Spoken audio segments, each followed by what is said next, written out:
The Virgin Mary whispered a silent, urgent warning to Sarah Jenkins just as the exhausted nurse prepared to abandon baby Leo to a malfunctioning machine that masked a fatal drop in oxygen. Sarah, 52 and bone-weary after a 16-hour shift, was inches from the break room door, implicitly trusting the green, glowing lie of the hospital monitor.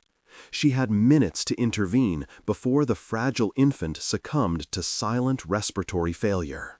Subscribe for more stories of faith and tell us in the comments, have you ever heard a warning voice?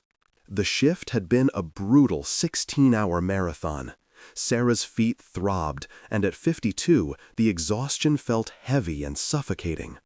But her fatigue was spiritual too. Raised on the rosary, she had slowly let her faith be replaced by a reliance on technology. Machines were dependable, they never tired. Tonight, staring at the monitors, she envied their flawless, unblinking vigilance.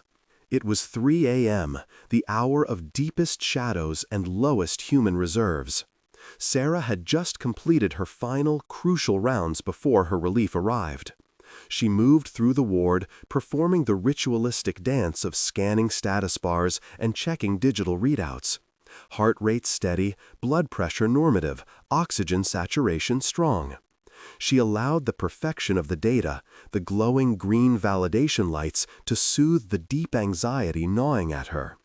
It was so much easier to trust the machine than to rely on the frailty of her own exhausted judgment. Baby Leo, barely 4 pounds and recovering from a precarious surgery, was the most fragile life under her watch.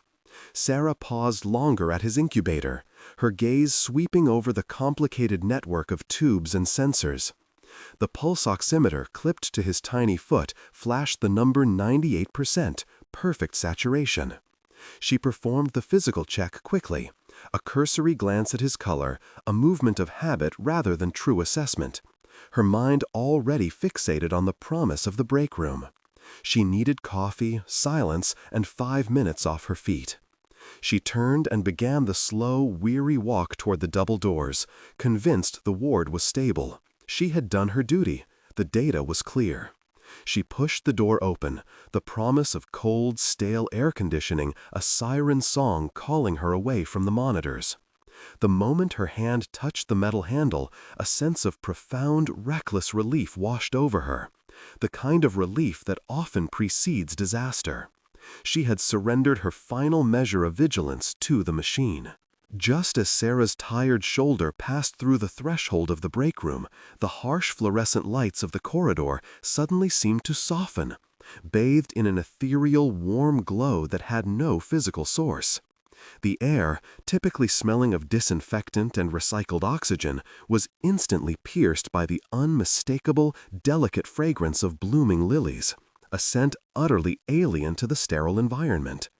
A profound, unearthly peace descended upon her, washing away the bone-deep exhaustion of the past 16 hours. Her mind, moments before a chaotic tangle of fatigue and checklist items, became unnaturally clear, sharp, and focused. She froze, unable to move forward, yet unable to turn back.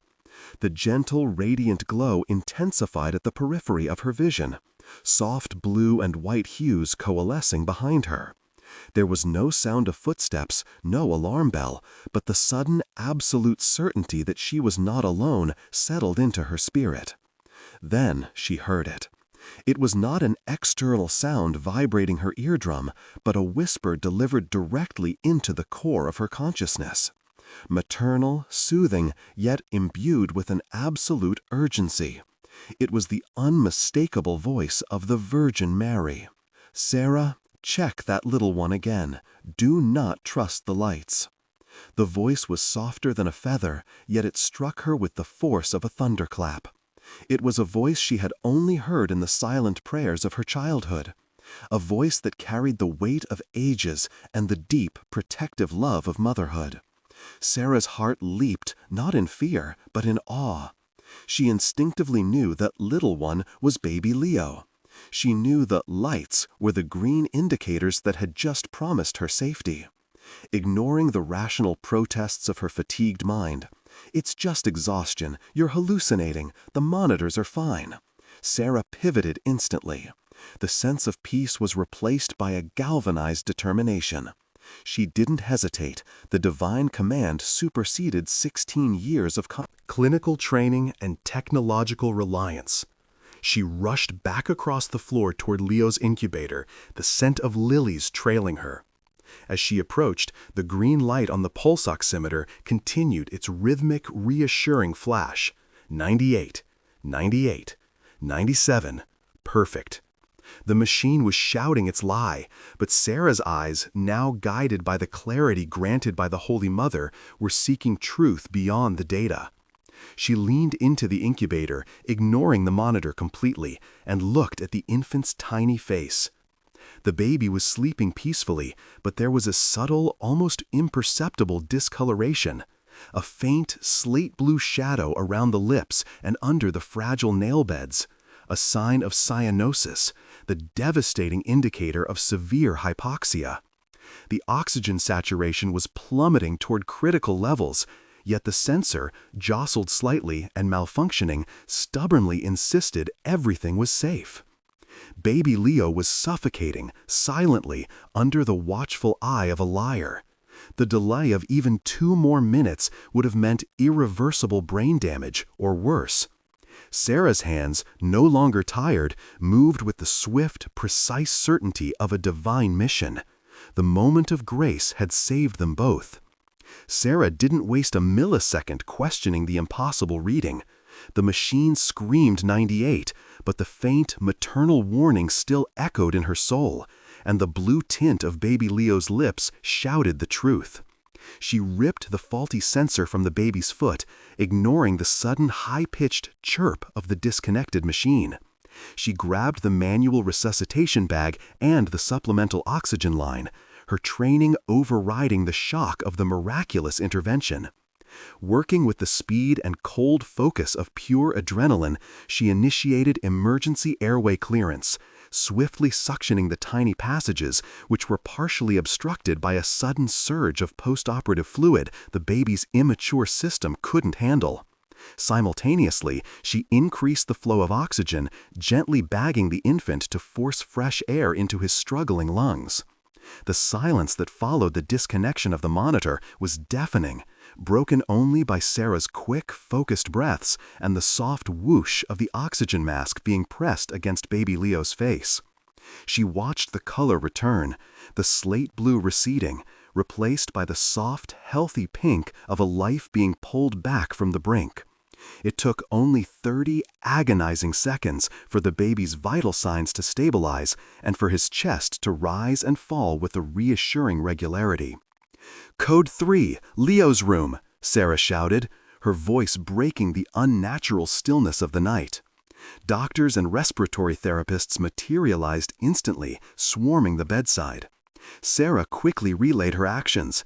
Hypoxia, possible obstruction, pulse oximetry failed. Initiated O2 and suction. While the team took over, securing a new, functioning pulse oximeter and running blood gases, Sarah stepped back, leaning against the cold metal of the incubator frame, her legs trembling violently. The new monitor, clipped to baby Leo's ear, flashed the brutal confirmation of the crisis they had just averted. Moments before Sarah's intervention, his oxygen saturation had bottomed out at 61.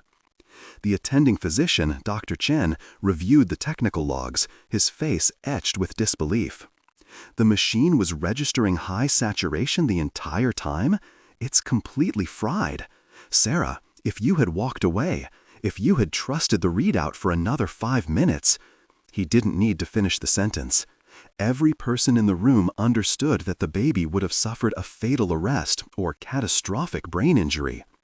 Sarah didn't look at the doctors. She looked at baby Leo, now stirring slightly, his color vibrant pink, breathing steadily. The overwhelming, sweet scent of lilies still lingered faintly in the air around the incubator, a gentle, powerful reminder of the impossible moment. The sophisticated technology of the 21st century had lied, failed, and almost killed the child. But the soft, clear voice, the ancient maternal warning delivered through faith, had cut through the exhaustion and the noise. She hadn't been hallucinating. She had been commanded. She hadn't been lucky. She had been saved by grace. The exhaustion that had plagued her vanished, replaced by a searing, undeniable realization. The monitoring light she truly needed was not the green glow of the machine, but the radiant, protective light of the Holy Mother. The Virgin Mary had reached the boundaries of the spiritual and the physical world to save a life, choosing a weary, doubtful nurse as her instrument. Sarah watched the flurry subside, the specialists efficiently confirming baby Leo's stabilization. As the room emptied, leaving only the soft hum of the recovered infant's breathing, Sarah remained rooted to the spot, her hand resting lightly on the cold plastic of the incubator. The fear was gone, replaced by a profound, trembling certainty. This was not coincidence. This was not luck. This was a direct, palpable intervention, a hand reaching out from eternity to touch a moment in the sterile confines of the PICU. She closed her eyes, and though the scent of lilies was now fading, the clarity and peace instilled by the divine voice remained. She realized the miracle was twofold: the saving of baby Leo and the saving of her own fragile faith.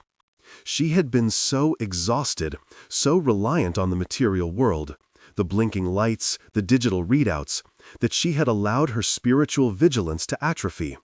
She had believed the machines were more dependable than the quiet, inner guidance she had been taught to trust since childhood.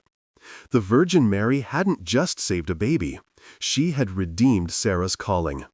The message was clear, delivered with the overwhelming tenderness of a mother guiding her child. You are not alone. Do not let technology deafen you to the whisper of the Spirit.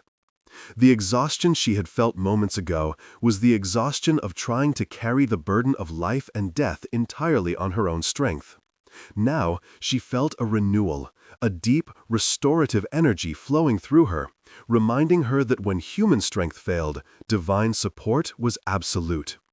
She looked down at baby Leo, whose chest rose and fell in a steady, rhythmic pattern.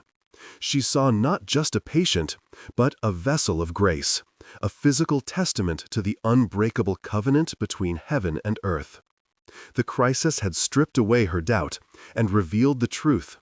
God was actively present, intervening in the smallest and most critical moments of human existence. A single tear tracked down Sarah's cheek, a tear of pure gratitude. She was humbled, knowing that in her darkest hour of professional fatigue, when she had consciously chosen to trust the flawed machine over her own intuition, the Mother of God had stepped in to correct her course. The job was still grueling, the hours still long, but the fear of error had been replaced by an unshakable faith. In the quiet break room, Sarah pulled her small wooden rosary from her handbag, the one her grandmother had given her. Tracing the worn crucifix, she realized the truth. The greatest danger hadn't been her exhaustion, but her doubt. She had looked for safety in a machine, but the ultimate protection had come from a mother's whisper.